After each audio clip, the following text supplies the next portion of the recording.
There's Jamila. Hey, good morning. How Hi, y'all doing? good afternoon. I looked up and it was already noon. Yeah, that's how it be. That's how it bees sometimes, huh? I suppose. I'm trying to figure. Hi, Dr. Claiborne. Hey, what's going on? Hey, I was hey, just hey. telling Ife I am burnt out already. It's I like know. I just got in this semester, but I'm like, oh, don't I ask me questions. know. Yeah, right. Yeah, I need a shirt. It's like I'm trying to figure out how to share this so we can start. But yeah. Oh, there it is. Okay. It always seems like Facebook is always doing something different, so it's hard to share. Hey, everyone! I see that people are jumping on. Give us a second to kind of pull ourselves together, and we'll get started in just a second. We're waiting for our other sister friends to come. Thank you already. That I see hugs and likes for people that are here. Tell us, hey, say hi in the chat, and let us know who you are and where you're from, so we can start this conversation, and hopefully that you've seen the movie already. Yeah, okay. And ladies, if y'all have the ability to share too, please. So, okay, this is a good one. Okay, while we're waiting for the other ladies to come on, let's play a game, okay? Because it was the two of y'all last time. We got the historian and the literature professor.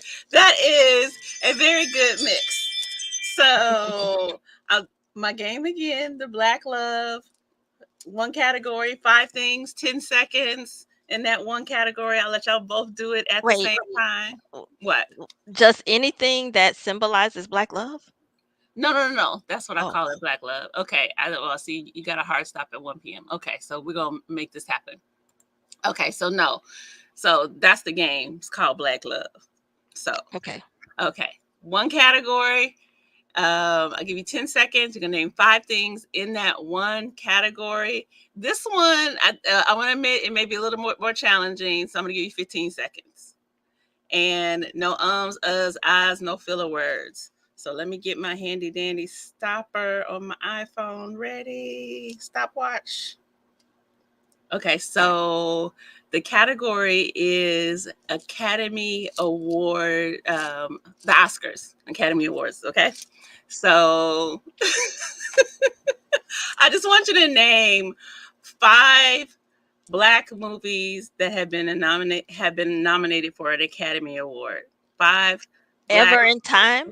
ever in I time, mean, you mean for best picture or Just ever. ever in time, ever in okay, time. that's See, go. I was on the Oscar so white movement before it was a thing. I so you win, define a Dr. black Claiborne. movie. you It's like you it's like Sidney Poitier things. What was that a black movie? He was black and he was in it. Does it have to have a black director, black actors, I'm black? not necessarily saying all of that. I just said a Black movie. Okay, and so we're gonna stop. We're at 26 seconds, but this is my Yeah, because point. I was about to say car wash. I don't know because it depends on what you're saying. We're gonna say car wash. You were I gonna was say going to say car wash because of the Yeah.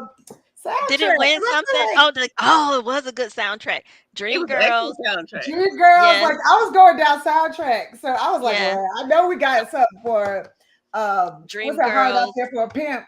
That was a hustle and Hustle and flow. Flow. But I don't think technically that's a black movie though. Color Purple. Color Purple got nominated, Yeah. and the movie The that we're first talking Color about today. Purple did it. The first Color Purple didn't get nominated for anything, I don't think. Oh, really? I thought it got I thought nominated for one thing, but it what just did didn't Whoopi win. okay, what did Whoopi Goldberg She win an won Oscar for for? Ghost. Yeah, she got Ghost. it for Okay, Ghost. Ghost. Yeah. Yeah. So would we count that one? Ghost? No. That's what I was saying. I was like, that don't even got black music in it. So or Here's it's my not point. popular in the black streets. So if it's popular in the black streets, then I feel like it's a black movie.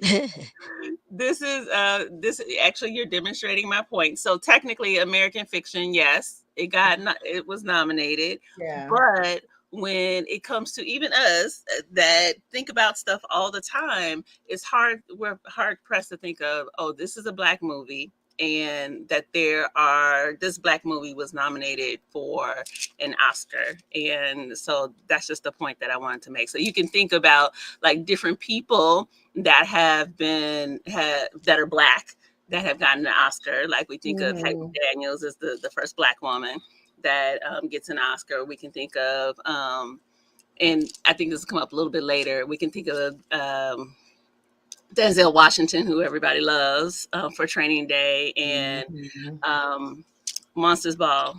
Help me with Yes, girl, Halle Berry. Berry. And so we can talk about why they specifically won for those particular films when they've done other stuff. But I just Googled Black people who won Oscars. Let me see.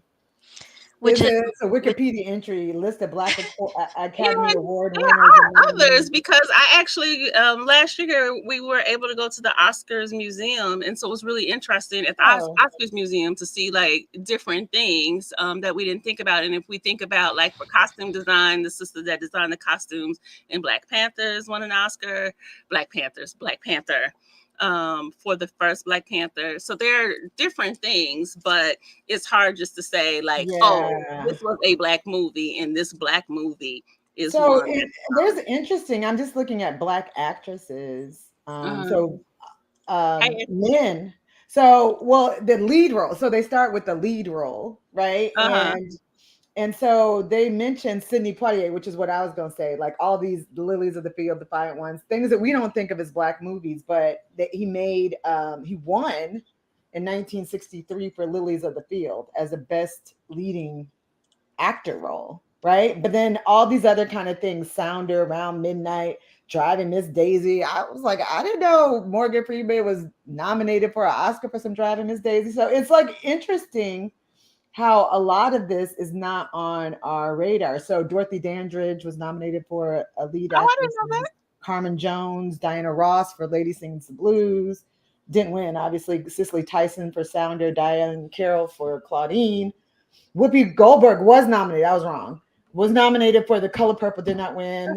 Angela Bassett was nominated for What's Love Got to Do with It, didn't win. Halle Berry then becomes the first Black lead actress to win with Monsters Ball in 21. Viola Davis wins for The Help. So we can see Beast of the Southern Wild, the little girl, was nominated as a lead actress. Harriet was nominated. Cynthia Erivo, Viola Davis then again was nominated for Ma Rainey's Black Bottom, didn't win. Andra Day for the United States versus Billie Holiday. So that brings us up to the current. But it's just so fascinating, like a lot of these things that we never even think about. But anyway, go back. We'll go back. And when Moonlight won, they tried to act like another movie won, and they like gave it to somebody else. Oh, I forgot about that. I was like, even when we win the Oscars, we don't even win the Oscars. So anyway, sorry, go ahead. I totally forgot about that. Well, anyway, so we'll jump into that. So that's actually a great segue into our conversation today for American fiction. And actually, I'm going to start in a different way. So first, let me just introduce everybody. My name is Dr. Ifetayo Ojelade, and I'm based here in Atlanta. To the right of me, probably to the left of you, is Dr. Corrie Claiborne. She is an associate professor of African American literature at Morehouse College. Right underneath her is Dr. Kenja McCray. We also call her Nozibele. She's a historian, and I always like to tease her because she tells us to stay out of her lane and get some business because she's the historian and we're not.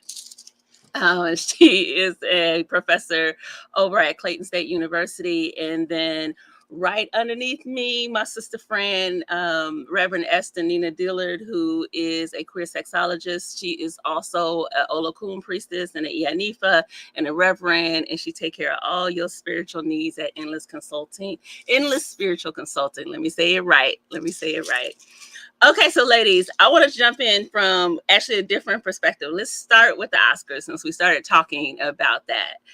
And I want us to talk about, like, why was this film, of all films, regardless of whether or not you liked it, why was this film nominated for Best Picture? What are your thoughts about that? Well, I'll say this. It was a great film. And I think it had a lot of source material to work with. And but I do think that the base story was still stuff that white people could resonate with, right? Because it is still about the sort of Tony literary world of literary fiction, this writer whose family already has money, right? They have a beach house. And I'm not saying that Black people don't, right? But it's not a story about, a Black man growing up in South Carolina like Percival Everett did, right? Trying to figure out how to navigate whether he should join the military or, start working at Costco or something like because he doesn't have money and he's very middle class because that's his story. So I feel like it's an interesting story to talk about. Well, oh no, it's still going to be about people with beach houses. It's still going to talk about this literary world, and in that it kind of talks about white people's need for a Black stereotype, right? And I feel like while it's a critique and it's got multi layers, it still makes it a way in which it critiques white people, but then it also seems like, oh well, it's kind of funny and the joke's on us because at the end of the day, we still do have to make content that appeals to white people. And they like, you know, Issa Rae's characters type of books. Like, whenever one of the things and then I will say this is the last thing I'll say. And I'll say this too. I found this about there's a author, Sophia Noble, who has this book called Algorithms of Repression that talks about the ways in which things like Google, AI, it's already skewed to the worst representations of us. And actually, it sort of pushes. So it used to be when you search for a Black girl on Google, like your first 5 hits would be all porn, right? It would also be if you say, I noticed this too. So if I say that I bought Toni Morrison's book on Amazon, Beloved, they would suggest to me, my mama's baby got, 10 baby Yeah. daddies. Mm-hmm. Shoot 'em up, volume 1, 2, 3. Look, so I was like, how do you go from this Black literature and then everything that they suggested that I read was not, I'm not saying that it can't be entertaining, but it wasn't literary, right? It wasn't anything like Toni Morrison's Beloved. I was like, how do I get to my baby daddy got a baby mama? Right? Like, it's from this. And so I very much say that uh, this movie does attack that, but yet, and still, when you do anything else, people are still going to want to devolve, meaning white America, our systems, our capitalist system is still going to want us devolve to why do we give Denzel Washington Training Day? Why do we give all these kind of negative? It's the negative thing that sort of runs. So I feel like that's partly it too. Okay. And just to add that, whoever Njimile go next, what I want to add is I happen to look at Rotten Tomatoes. Like of all the movies over the last 3 years, we've been doing this and talking about movies. Usually, if it's a movie that has Black people in it, the score on Rotten Tomatoes or any of those kind of reviews are like really low, regardless of whether or not we like it. And I looked on Rotten Tomatoes, and the score for this movie was like 90 something percent. And I was like, oh, that tells me something. Okay, interesting. It's the highest that I've ever seen for any Black movie that I've ever looked up. Go ahead, Jamila. I agree, Corrie. And I wanted to add that it wasn't just complex in terms of shining a spotlight on race and this idea that white people need a Black stereotype, but it also entwines a subtext that lots of us need a stereotype. And that, so then there are conversations about the masses need a stereotype, right? Particularly the conversation with Issa Rae's character when the committee was picking the book award, right? And then in that back and forth, you get a gender critique, a racialized gender critique about, well, maybe misogynoir is involved. Maybe your worst critiques are for Black women.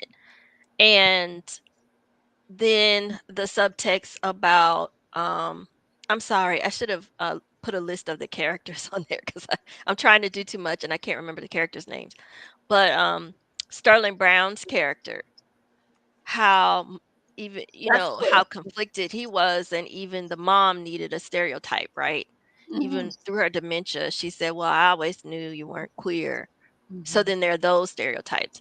So it's a really complex plot, but it's not so complex that we can't understand it or we can't be entertained by it. We still chuckle, right? We still cry and say, oh, this person got married, and it wasn't the person who got married in the movie wasn't the little cute slim young, you know what I mean?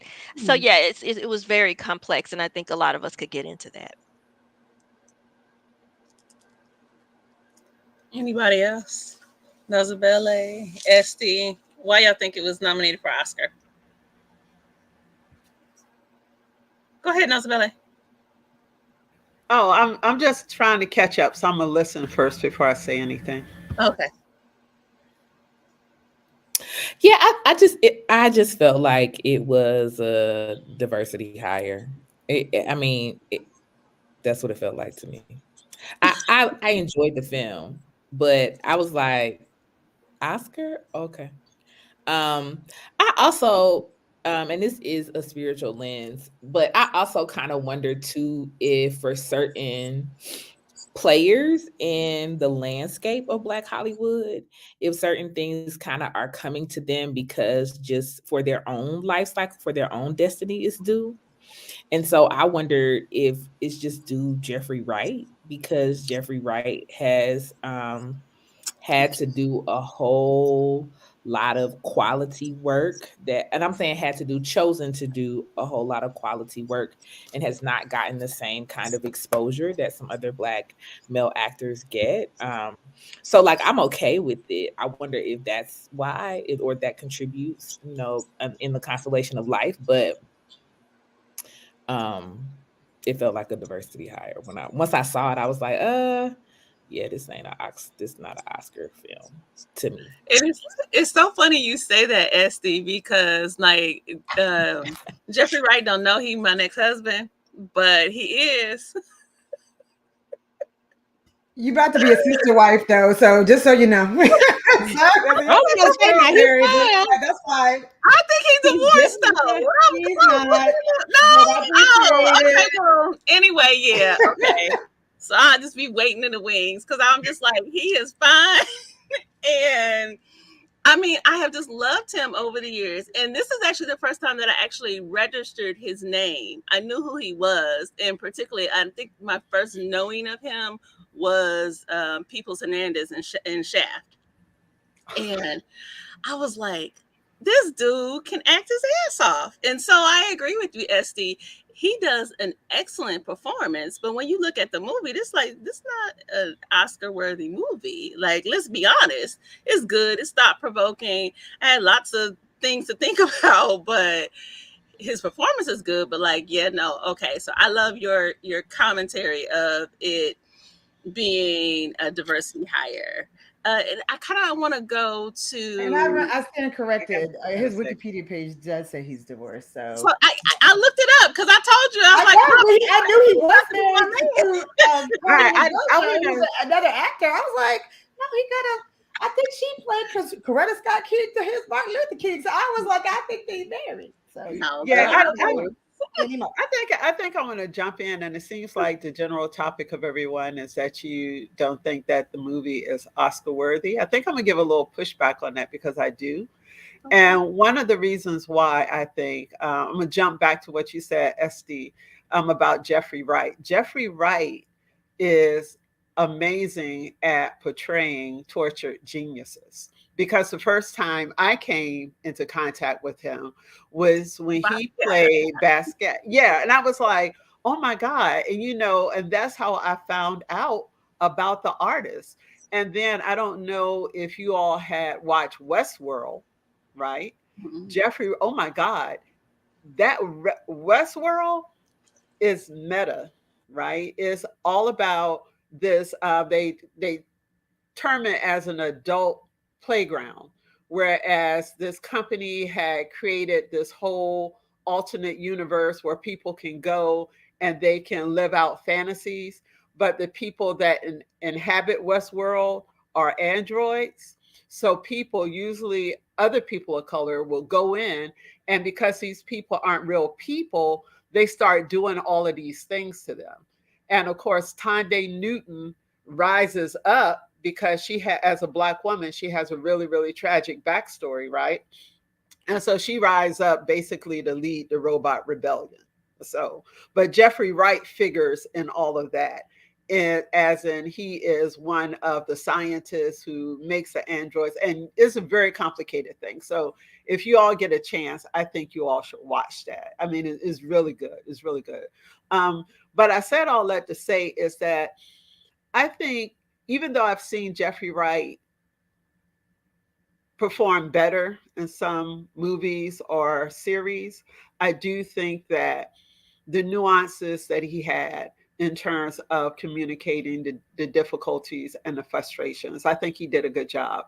I think that I want to say that was Leslie Uggams as his mom, was really good. And I can see it being nominated for an Oscar because overall it was a beautiful film, right? When you think about films, the way that the camera loved these Black people's faces.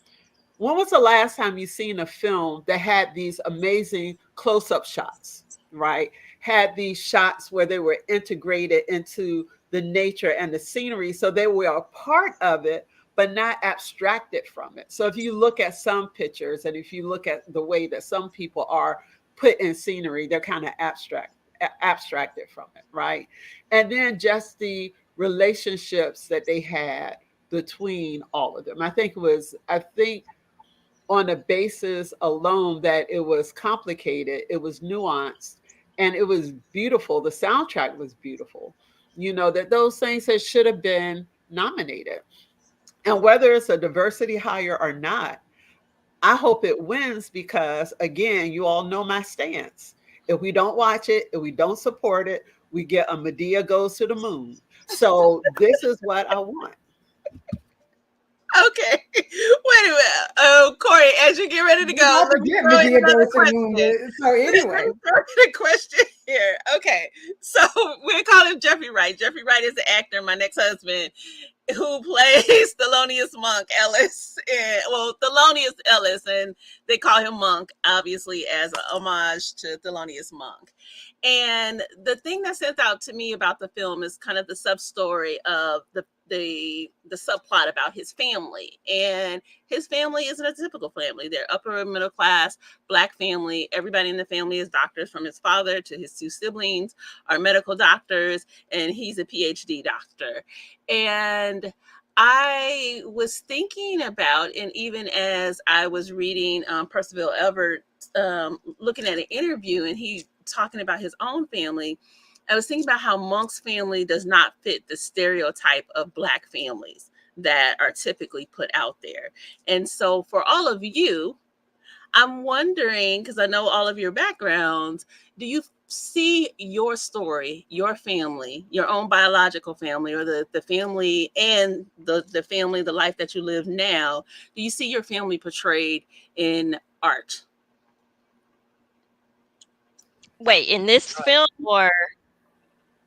No, I'm saying not necessarily in this film. No, not in this film. Let me say not in the film. In general, do you read books? Do you see movies? Or just in general, when you look at art, do you see your family, the family that you grew up in, the family that you've created in your life?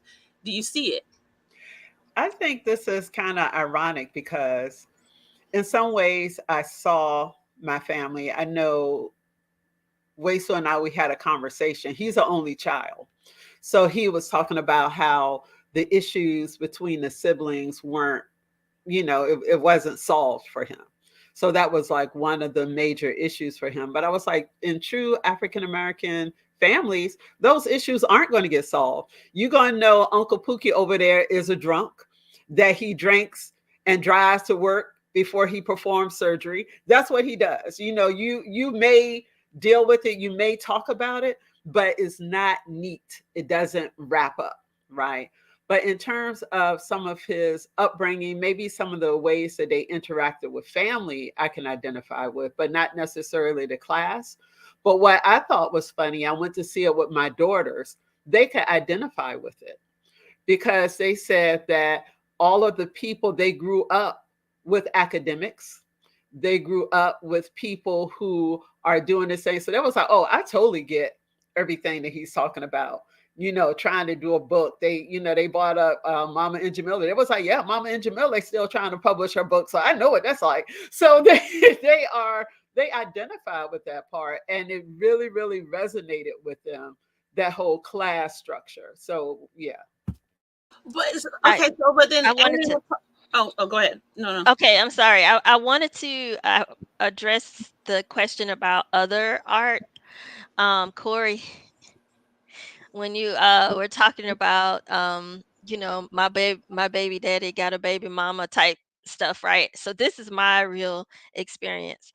I think a lot of I like Audible a lot, and I've liked it for years. But I'll say I have trouble, right, finding light reading. We've talked about that I don't think is trauma porn, black trauma porn. And I particularly like to listen to romance from time to time, especially historical fiction. That's why Nozibele is pointing, because we drove to a conference together one time, and I told her, I'm driving, so I'm sorry to have to subject you all to my historical fiction romance, where people have to, get on the abolitionist, get in with an abolitionist group before they can fall in love and all this kind of stuff. Right. So for a long time, when I put in, I literally have my phone here. When I put into Audible African American romance, I got to speak to Corey's, to Corey's example. These are real titles. Too Hood for You, books 1 and 2. A Thug's Sweet Princess, on and on. But it has become so much better. I want to think, because a lady who is mentioned several times in my research for my book, who went to one of the independent Black schools that I write about, Zola Mashariki, is head of Audible Studios, and I really feel there's a difference since she's gotten into that position. So today, when I put in African American literature, I get Black Cake by Charmaine Wilkerson. I get The Heaven and Earth Grocery Store by James McBride, even though that was a little trauma porny, if you ask me. I get Jessamine Ward. So I say one time for the diversity hire, because sometimes they be making a difference. Corrie, what were you gonna say? Well, now I got to say something else. But anyway, that's funny, those titles. I was like, not the Thug Princess. But anyway, so I do see my family and I don't see my family. And this is one of the things that I think is what I would like to see in this kind of idea about. But this is Hollywood, right? Like, so narrative Hollywood films are not for the new. They are for a copy, repeat, paste, right? Copy, paste, repeat, right? Like that's what Hollywood does. They want to, if it is proven, that's what they want to make the film about, something that's proven, and if it's a formula. That's why we're on number 99 of Marvel. And not to say, I mean, I don't particularly watch Marvel movies, but I know people love it. And it doesn't matter what you put out, right? It's going to be the same thing. It's like somebody grew up a nerd in high school, and they were bit by a spider, or they got something, and then they got some superpowers, and then they go overcome something, and then there's going to be a battle with good and evil, and then there's always a romance at the end. Moving on. But it doesn't matter that copy paste repeat, because it is what we do. And so anytime you make something about Black people, I probably gonna see something of myself in it, simply because it's about Black people. And if it is Black people involved, there will be nuances about family, about even just, it was so funny because he started with the book Artificial Nigger, right, by Flannery O'Connor. I just taught that story, and it was so funny to me, because I'm at HBCU, to see the, white kids getting so upset about, oh, yeah, I'm uncomfortable with the N-word. But I remember when I used to teach at a primarily white school, that would have been an issue. And even this kind of idea that, I'm a daughter of a professor, right? And a lawyer, right? Like on some level, I do know, even though my mom was from South Carolina, so she didn't play that. So do we have extra stuff or whatever? No, because she had a country background. But was I friends with people who did have beach houses and did go to Martha's Vineyard every year and did go to European tours and did even have the option of a gap year, which I did not have, right? All of these kind of things that I know. And then, grow up in the world of books and know people very well who wrote books and write books for a living. That is true, right? My sister went to Yale. She went to school with Alice Walker's daughter and Imani Perry and all these other people who are like writers that we know today. So all that to say, but I see myself, but then there's also this hunger for stories that people would not tell. And I mentioned Moonlight. That's why, I love Moonlight. There's a Southern Black boys, right? When do we ever see that? That is not Beast of a Southern Wild, which I just mentioned, which I hated, right? It's not something that's something like this. There's a sister circle of women who like to talk about intellectual ideas. When that movie coming out? Let me know. It's I want to know, where can we see that movie? We're not talking about that was a girls' trip, princesses and whatever. But I just think the book club, whatever it's going to be called, we can just sit there or literary salons, like how Black women in the club movement just sat around. Where's that movie coming out? Right? We have a lot of stuff that we could talk about, but I feel like that, and to the point, maybe that is not the place of Hollywood. So you have to be somebody like Julie Dash and just use your own money and struggle and make a film. So, Estee, how about you? Does your family show up in Black art, or not? I'm sorry, I shouldn't have said Black art. I didn't mean Black art. Does your family show up in art? Mm-hmm. Yeah, I think it's a mixed experience for me. So there are ways that they do so much to what's already been stated. Certainly the family dynamics. I'm an only child, but I'm from two large families, so just dynamics of dysfunction and lack of engagement around what's really happening, the inability to hold people accountable, but deep love, deep joy, and lots of dancing. Yeah, I think I see those themes in this film and in art in general. I think I see it a lot more around some of the movement we see in art that I feel like is more current around Black joy. I think my families are very joyful people, particularly when we're together. I think two expressions of art that do deal with violence and complexity and functional mental health experiences. I think I see that in art, but I think outside of that, I don't. I have two very different familial experiences. My paternal family, we are the lineage of sharecroppers that were very, very much so enslaved for generations after generations. And we're from South Georgia, and I'm only fifth generation out of slavery. So my namesake was born enslaved and became a sharecropper. Whereas on my maternal side of the family, people are very educated, not PhD educated, but people are educated.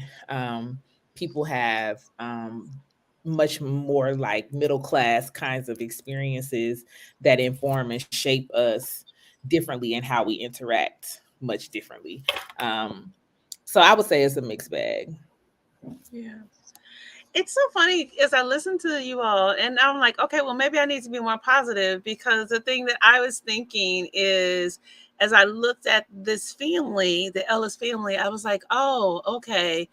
And I don't come from a family of doctors, but my grandfather did have a master's degree. And so to me, it was like the first time I ever heard in a movie where you've got like this kind of transgenerational education, like advanced education. And it just made me think that I don't see my family. And Jamila, I'm not big on romance, but I mean, I'm a big book person. So, I mean, I have the same experience with Hoopla and Libby when I get on and I'm looking for something where I just want to just relax. I want to hear some fiction and just want to relax. And I want some fiction that has to do with Black people.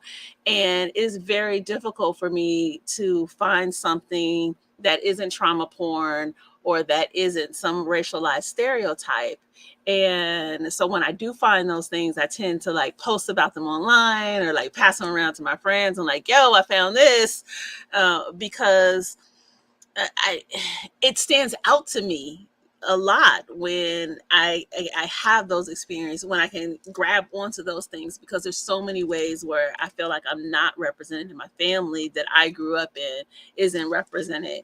And so even when I was looking at Issa Rae's character, what was her name? I wrote it down. Sintara in the book Waithe in the Ghetto. I was like, I live in the South and I grew up in California, but around Southern people. And I was like, I've never heard anybody say Waithe bees in the.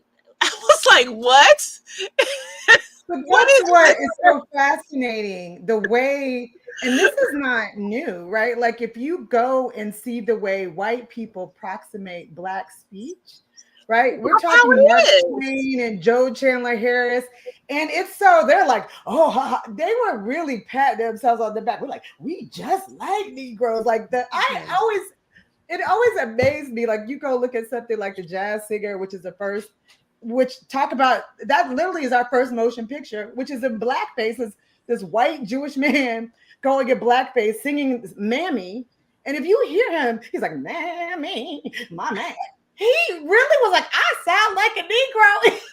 He did not. Like you sound like a white man sounding crazy with Black stuff on your face. Don't sound, nobody would think you were Black, right? Like you do not sound like Black people. But what I realized is that per her character, if it sounds ignorant, right? If it spawns, blackface entertainment, which was the most popular form of entertainment at the start of the 20th century, and had all of the movies, plays, all this other kind of stuff, was white people trying to approximate Black speech, Black dance, Black whatever. And that is something that I'm even thinking about the Super Bowl, and I don't know how I made this connection, but I don't even watch football, but I do know there's this whole thing about Taylor Swift doing the swag surf.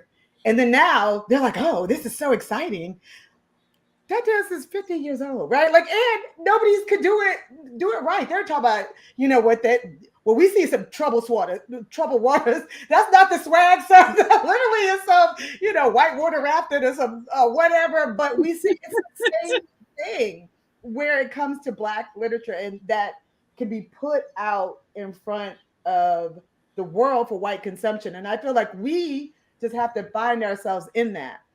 But there's always going to be that moment where culture is going to say that Issa Rae, who is Stanford educated, right? Let's talk about her real self. Stanford educated in African-American literature. And then what people want to make her even think. Like, I think about her shows, which I like, just different shows. But even they try to say that anything that she creates might be ignorant or dumb or whatever. I feel like that's always the thing. Like it does not sound like Black people, but what is so, and that was the point of Flannery O'Connor's short story, The Artificial Nigger. If you ever read it, because it sounds crazy, like artificial nigger, what's that about? It is literally that white people, and the artificial nigger they're talking about in the story is a lawn jockey. And it's the fact that white people need these fake Negroes because it makes them feel better about themselves. So they make up things about him. They had told this little white boy in the story, they're like, he never met because he grew up in a sundown town. He never met a Black person. He's 10 years old. And his grandfather's like, well, I'm going to take you to Atlanta. That's where niggas live. You know, you're going to see him for real. He's like, oh, I ain't going to be scared of them when I see them because I know how to treat them. Like all this other kind of stuff. And they go to Atlanta. And then he was like, oh, they don't talk. I thought you said they sounded like this, right? I thought you said, wait a minute, they're not even Black. That woman's light skin. Like she's a light tan. She's almost my color. I thought you said that, you know, all this stuff, and he confronts it. But anyway, good story. Read it. But I think at the end of the day, it's this kind of idea about and this is what James Baldwin said, who needs a nigga, right? It's white people because they invented it, right? They're the ones who invented, they need it. But what happens is that Black people, because we exist in this thing, we get caught up. We get caught up in being somebody else's Negro, right? So, and I want to kind of shift the gears. Go Nozibele, and then I want to shift off the different questions. I think it's important to look at Issa Rae's character and point out a couple of things about it, because the thing about the African American vernacular English, right, that a lot of white people and people who aren't necessarily connected to the culture, when they hear African Americans speak, they equate it with broken English and poor grammar, not recognizing or realizing that there's a logic behind African American vernacular English. So if you're not taking the time to recognize that it is an actual language and it is a thought and a pattern behind it, then you're just going to come up with IBs, you know, sitting in the ghetto or whatever. And I think that was very important for Issa Rae's character, Sintera, because she was Stanford educated. It was shown that she was very much abstracted from African American life, because even in her talking about it, she was like, you know how many people I interviewed to get this information, right? And so it shows that if she had to interview people, that maybe that wasn't the population that she hung with. So if that wasn't the population that she hung with, of course, she is not going to understand that there's a difference between getting your hair done and your nails did, right? Is stuff that we say and we don't think about. And people, it's like, why is it you get your hair done and your nails did, right? I'm messing up. Is hair did, nails done? Am I Black? But when you look at head did.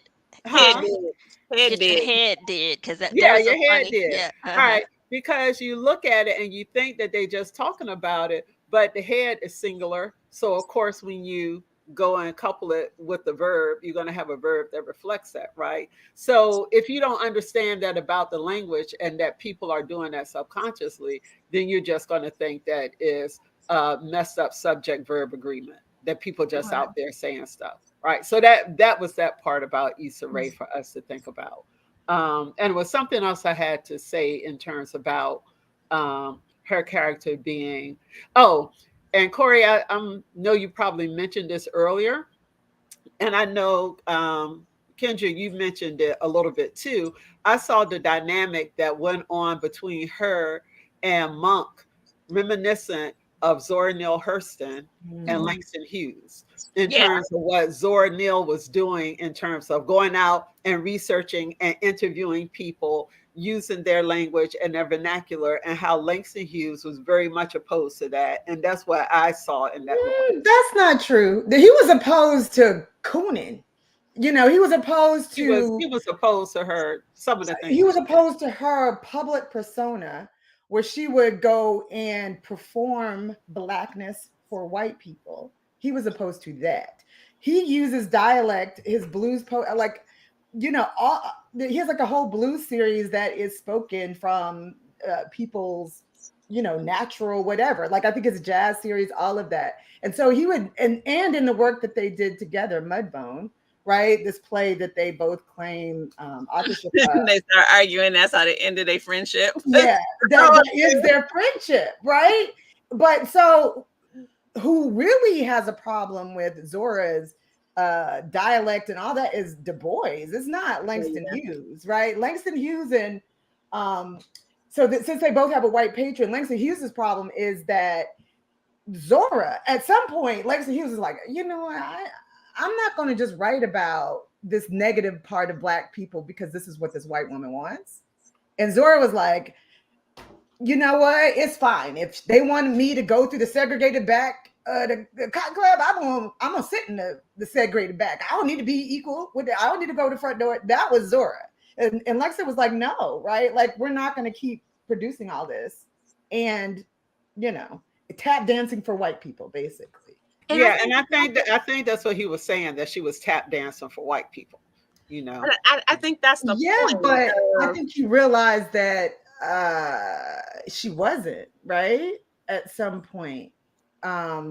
Well, when you look at Centaura and Zora, and then I'm gonna throw another question out. I want Nozibele to be able to weigh in on this question. When you look at Zora Neale Hurston, the way that I think of her, and some of the ways that she did tap dance, particularly for her patron, I can't remember the patron's name, and particularly just in terms of some of the ways that she wrote for the white gaze, I think that is what Centaura is doing here, what she's representing, because the We Bees in the Ghetto, or however she was that title. And I was like, Black people don't talk like that. Even when we use AAVE, African American Vernacular English, we don't talk specifically like that. And I thought that was very strange. And I was like, okay, so this is performative, or like they kept using the word pandering. And I thought there were ways, particularly the book that Zora writes, I can't ever remember the name, Corrie, that's the one I got upset and called you about, when she's talking about interacting with Vodun priests in New Orleans. It's pandering. That's what they're doing in that book. And so, I mean, that's the way that I would make those comparisons between the Centaura character and Zora. But I want to throw this other piece in here. I want to talk about Sterling K. Brown, who I love, and I definitely loved him in Black Panther, and him portraying Cliff. So this plastic surgeon that is finally, after 20 years, coming out and kind of actually forced out by his wife catching him in the bed with another man. And now he's kind of at the space of like, I'm gay, y'all just deal with it, whatever. And I thought it was really interesting that throughout the movie, he is using cocaine and nobody ever addresses it. It's just the thing. And we know that people will do that. But I wondered whether or not, in all the ways that this movie is trying to challenge the white gaze, whether or not attaching the cocaine use and then not addressing it is a way of attaching pathology to this queer Black man that is out now. So that's the one question that came to my head. And then the other thing, just looking at him as a queer Black man, where you don't address it, and particularly the way that they allow him, or they portray him as being out, is that part of satisfying the heterosexual gaze. I think in the heterosexual gaze, we have a particular idea when someone comes out, and particularly if it's a man, he may act in a particular way. And I couldn't help but feel like, are they pandering to stereotypes right there and then not addressing it? But I don't know. So I want your thoughts on that. So Nozibele, jump in, because I know you got a hard stop. Tell me your thoughts. I thought that about the cocaine use, because I understand, Nozibele, you were saying some of the issues are never resolved, and that's realistic. But I thought that was an addition, and I didn't see I didn't see the purpose, and everything else about the movie seemed so purposeful, other than to pathologize this man, right? And I didn't understand why. And that's what I thought. Why the queer character who's coming out? Why make him have this huge? I mean, we can't. What am I trying to say? It's not up for question that this is a problematic thing that he's doing. He's ill, right? He might be ill. Um, drug addiction. He might be have been self medicating, but it just wasn't addressed. And they have so many other threads. Why put that there? I just didn't get it. I think that the whole family was jacked up. Let me just say that. And I feel like that there was a lot of, I felt like it was dealing with layers. And what I did like about it is that sometimes coming out narratives, it's like, and this is my personal problem not being queer. So, I mean, maybe that's my own problem. And is that when people come out as if to say, okay, well, then everything is good, they're happy, they've come out to their family, so then they're not going to feel any kind of way, they're not going to have lifelong grief from having to hide, from being stereotyped. Because when his mother says that, we can say, oh, she has dementia. No, she's probably been broadcasting that to him, like about his queerness his whole life. And it doesn't get better once it's out in the open. It's like, oh, now it's out in the open. Like, it's still not. And that's why because I was like, oh God, why is he treating his mother like that? He knows she got dementia. But then I was like, no, he's had to have a whole life.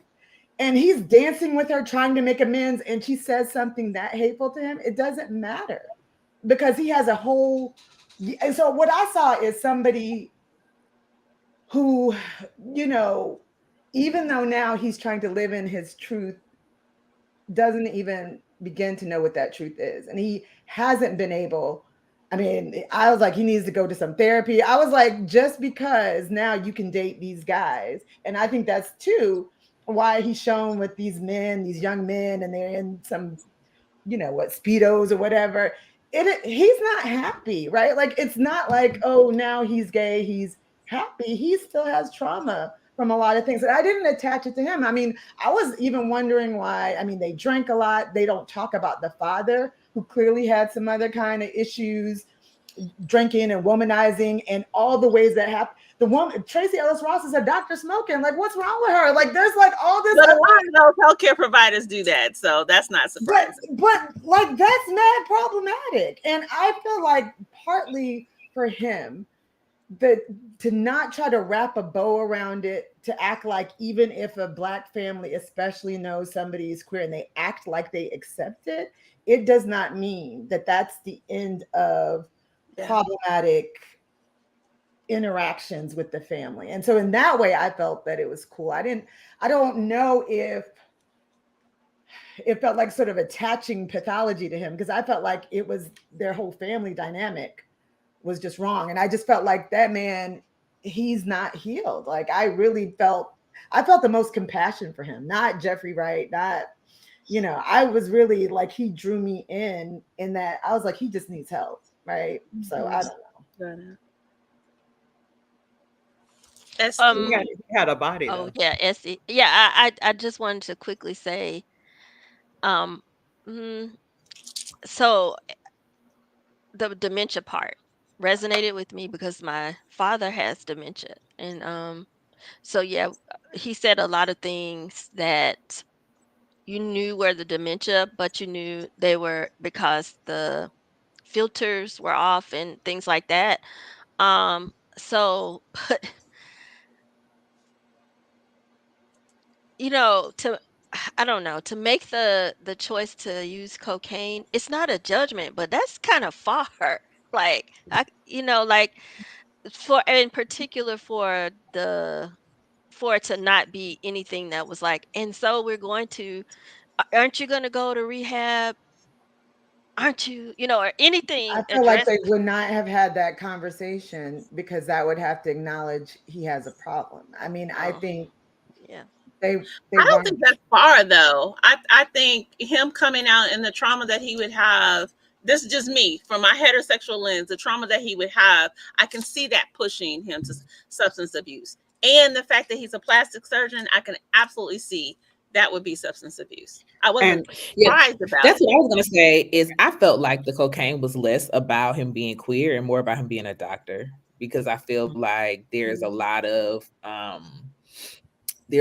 substance abuse, particularly around certain cultures that come with certain specialties. So to me, I felt like it was, in watching it, it certainly felt related to what he was, because he's clearly not okay. So it certainly felt related to the place that he was in, but it being cocaine and the way that he was using it, I thought I associated that more with what would be his culture as a plastic surgeon than with his queerness. Yeah, and his Tuesday, ex-wife was white. I forgot about that, and so that's what I was just it saying. didn't. Yeah, His And ex-wife is white and he's dating white men. You see what I'm saying? So right. so that cocaine, yeah, like that's not a weed experience. that's a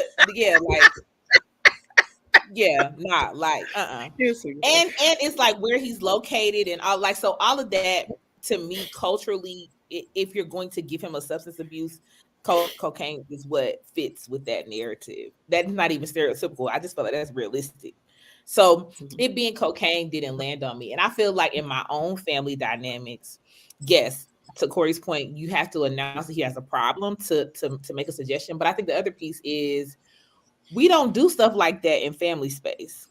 And when you see him abusing the substance, it's in these kinds of social context, or he's caught but something else is happening because somebody else is coming, right? So no, in this Black family dynamic, we're not about to name that you got a substance abuse problem in front of other people, like, not like that. So all of that fit to me too, because it's that we don't want to name it, but if we were going to name it, it ain't gonna happen here. Like, so that felt like the layers and the complexity of the dysfunction that we're displaying for me. Yeah, I felt like they're gonna wait for him to get arrested, get picked up by the popo, just be drive under influence, have crashed something, and then that's when they'll be like, "Oh, well, you know he was on that cocaine and he crashed." Then you can start having a conversation, but it's not gonna be right. I do think though that one of the things that we ended up, because after we saw this movie, we talked about it for a long time, and we really really enjoyed it. And I think one of the things that we should address is the challenges of Black genius, right? Because when we started talking about his father, why was his father a womanizer? Why was his father doing this? But his father was he was a doctor, right? And then you think about the time period for him to become a doctor and all of the things that he had to go through to do that. And then his children having to, even though they benefited from that, right? Being in Boston, and, I'm assuming that he went to a place like Harvard or something like that, that had to be a challenge. And the fact that all of the children in the family were, intellectually gifted, and how, it's a challenge being a smart Black person in a white world. It is challenging because other African American people will recognize your genius. They will recognize you for who you are. But if you try to move past that, it becomes a problem. So I think that was one of the things I wanted to say about Black genius. And the only thing that troubled me in the movie was in the end, when they said, okay, this is how the movie needed to end, and he ended up being shot, right? People in the audience laughed. That bothered me, because why is it that a Black man getting killed in a matter that took me back immediately to Malcolm X is humorous? I thought the same thing when I saw it. And so I was like, the only issue that I have with this movie, that I have with most Black movies and why I love the blackening so much is most of the time we have to die. To say what you want to say about the blackening, with the two characters in the beginning dying, everybody in that movie survived. Even when you thought that they were fighting and they had issues against one another, they came together and they survived. Right? Everybody lived to see another day. So, it really hurts me to see a Black movie. At some point, we have to die. What about it being a fake at the end? Like it was just about, okay, let's talk about, again, back to that Hollywood. And even when he was writing the scenes and the actors come in his setting while he's writing, and they're like, I'm your father. Okay. And it's like all this other kind of stuff. Like, why you sue me? And if they're making a movie at the end, it's got to go back to that, right? Like I felt like we just closed the circle coming back to talk about stereotypes. So a lot of it just felt satirical for me. Like, and so I didn't like the end because I kind of wanted something else to emerge. I felt like there was room for something else to emerge. So I didn't like the end. But the whole thing did feel satirical to me. And I feel like that's what's going on with Sterling K. Brown's character too, which I actually appreciated that he also was nominated for an Oscar, because I do feel like, especially I paid attention to Sterling K. Brown as well as an actor. And I know that's not at all his personhood, right? So that's all his skill showing up in that way. I think that like the layers that are happening with this grown traumatized man trying to figure life out, who's effectively homeless as a plastic surgeon, even with the mama, right, who's like, and I'm saying this knowing that it's a bit crass, but like who conveniently is getting dementia after she done mortgaged to put a second mortgage on the. Like, mama, where's your money? A reverse mortgage, yeah. Yeah, like like they clearly were not broke people. So like, where is you and daddy's money? Right. And then the sister who dies, she's having money problems because of her divorce. Right. Like, I just feel like there are all of these layers and complexity of like Black pain for me that I felt like through satire was offered back to us with some levity and some humanization of it. That was how I experienced it. So even though I saw the same thing, like it was striking to me, but I almost wondered if some of that might have been on purpose, because I saw it definitely felt like Malcolm X to me. Yeah. So that's so interesting, because I just laughed. There were people in the audience that laughed because I didn't see it as a Malcolm X scene. I can see why you say that. I simply just thought, like, this is the ridiculousness. This is the racist ridiculousness that people enjoy about Black trauma porn, and we've said that so much. And I was even impressed that they named it Black trauma porn in the movie. I was like, yes. But I don't want to, and I know that we've got to end, and I don't want us to leave without talking about something I think is really important. It's Black love, because there is also the subplot of Black love here, and which I think is important in two ways. So you've got Lorraine, which is played by Myra Lucretia Taylor, and she marries Maynard, and so you've got this housekeeper that isn't just wallpaper, but has her own story. And I think it's really interesting because I read just a little bit of the book Erasure that the movie's based on. And in the book, they say that Lorraine is like stealing little things around the house. And they don't do any of that. They don't include any of that. They focus on this love story with her. And then you got the love story between Monk and Coraline. And so I want y'all to talk about that, because I just loved it. I love the fact that we got Black love. Girl, Coraline says she's still living single. That's all I'm saying. Exactly. I was about to say it was She is like all these years. She was like, "Ain't no brother gonna hold me down." He should have known she was problems when she came out, and she was like, "Yeah, I'm in the midst of breaking up with that dude, but let's get together and have coffee." That should have been a cue to him that she is not going to suffer no mess. And the way right? he came He at should have her known right about then that she reading, wasn't going to suffer no mess. So yeah. the way that he came at her about reading Sitara's book, I was like, what? Like, I know he can be like, oh, I apologize. And I feel like I might have seen a different version at the end. I don't know if I saw the final, the one that went out to everybody.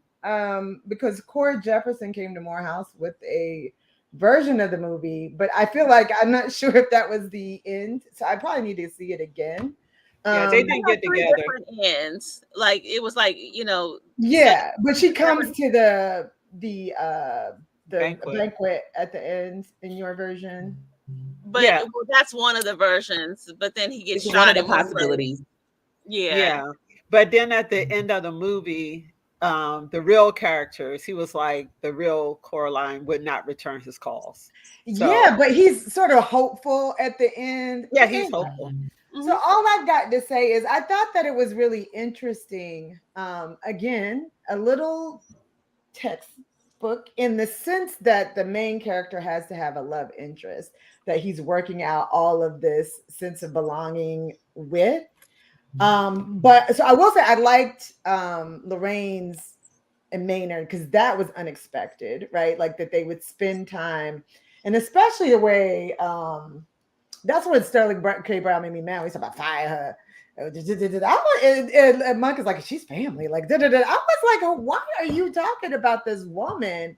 And it reminded me, to Estee's point, too much of white people. I was like, oh no, you can't act like this woman didn't take care of you, live in your house. 40 years she was with them. And you just want to put her out on the street. I was like, when you stay married to a white woman for 20 years, that's the kind of shit you say. I guess so, because I was like, that's ridiculous. But take cocaine. It was a love story, but I didn't necessarily feel love with I was gonna say Max. I'm back to living single. What's the name? Coraline and Jeffrey. Erica Alexander. Coraline. Yeah. So I was like, this doesn't feel like love. It felt like she was convenient, and I didn't like that. But I did like the love story between Lorraine and Nena.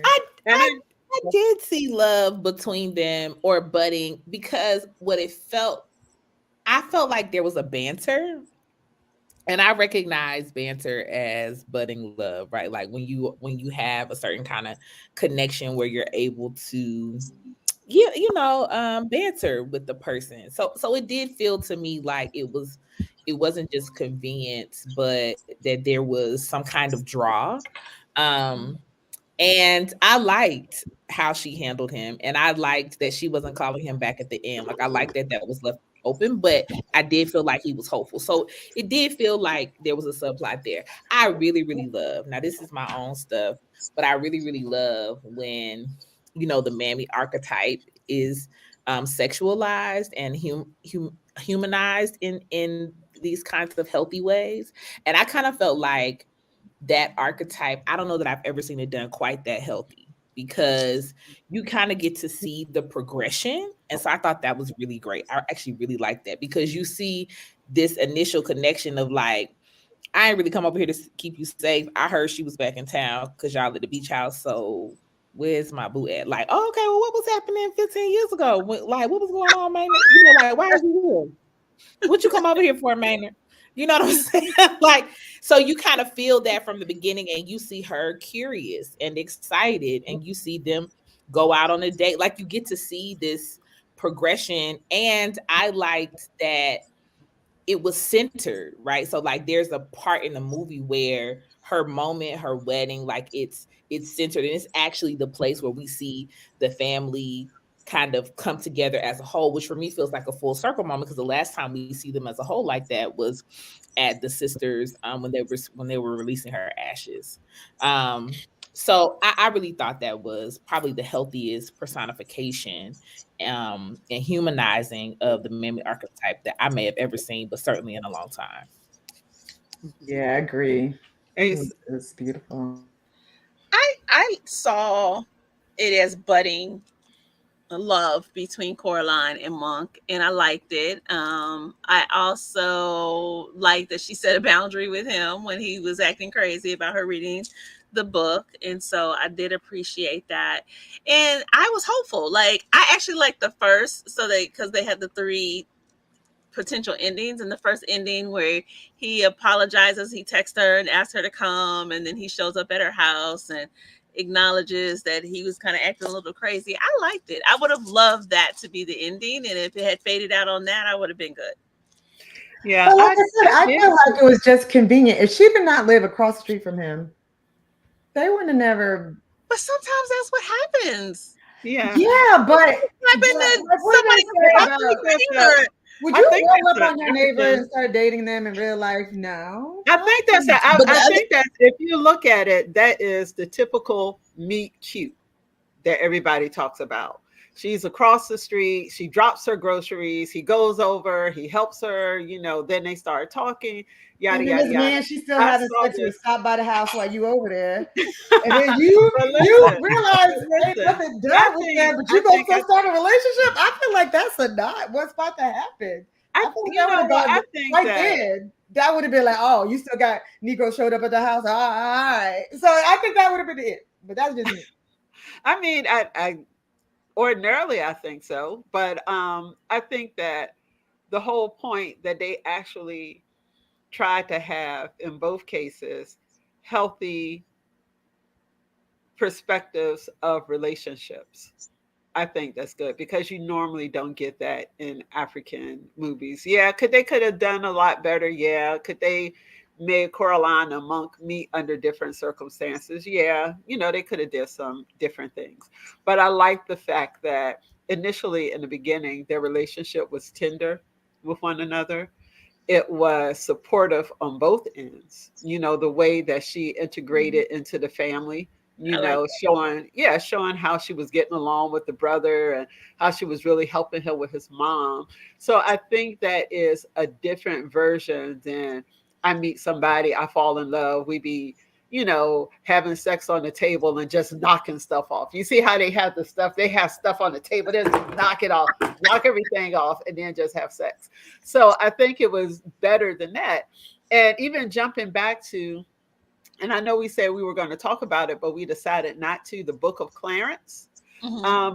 I really like the relationship and a love relationship that he had at the center of the story with the girl, because like I said, ordinarily we don't see that. And I think the issue between Monk and Caroline, and this isn't, I don't think it has anything to do with the screen as opposed to the actors. I don't think they had really good chemistry together. I think that they worked, but I think that in terms of the chemistry that they had, I think that they could have probably did something different. That's interesting. I felt like she was a little more asexualized than Lorraine. So I felt like there was no. Yeah, that's probably why the chemistry wasn't there, because in some shots I looked, and this isn't to shame anybody, but the clothes that she was wearing, I was like, was she pregnant when she shot? You know, and I was like, okay, so maybe she wasn't pregnant when she shot this, or I don't know, but then again, that's a good thing because they didn't sexualize her. You know what I mean? They didn't at all. And I thought she was like, you know, here I'm about to wear this blazer and I'm going to be over here. But I just didn't. Not that I needed full nudity or anything like that, but I didn't. But that's what I liked about it. To me, I just saw it. I thought it was messy with the husband. And okay, take care, Estee. I did think it was messy with the husband. I didn't with the ex-husband showing up in that first scene, and I didn't really see a place for it because he never came back and they never did anything else with that story. But then love is messy. Like starting a new relationship, getting out of relationships, getting in new ones, all of that stuff is messy. And so first I was like, but then when I saw, like you said, Nozibele, how she was helpful and they were supportive of each other, and the way that the story was written, and how she integrated and got along with the family, I really liked that. And actually reminded me of the ways in which I was surprised with First Wives Club on Netflix at first, where I thought the story was going to go left and it was just going to be a bunch of racialized stereotypes. And then as I sat there and I watched the series, I was like, oh, you could tell Black people wrote this. Black people had their hands in this. And as I went, I found out that one of the writers, the creator was the sister that worked with Issa Rae at the beginning. When they did the thing that was on YouTube. I can't remember her name, but I was like, oh, I could tell because this is a different experience. And so looking at this in American fiction and looking at that relationship, I just saw it as like the complexities of meeting someone in a crisis. And this is how things happen. You're not necessarily sexy. This is not hot, passionate love where you like you pushing everything off the counters and having sex on the kitchen countertop, like you said, Nozibele. It just happens. On the stove. And I was okay with that. And I'm okay with that too, because I think that if we look at it, this whole movie was messy, right? And what parts of Black life is not messy? And one of the things that we talked about, that even though these people were professionals and they came from, intergenerational, I don't want to say wealth, everybody was still struggling. And how real is that for the majority of African people? That they're struggling and they're going through all these types of things, that they may be in these professional settings, but maybe the father didn't have talks about finances with his children, right? Maybe the father didn't have talks about how to invest your money. All they knew is just buy the beach house, So those are a lot of things that people have to talk about and really think about, So yeah, so that's it. So thank you. Thank you, everybody, for listening to our conversation. We are here on the first Fridays of every month, having all kinds of dynamic conversations. And next month, we're going to have an exciting conversation. So look out.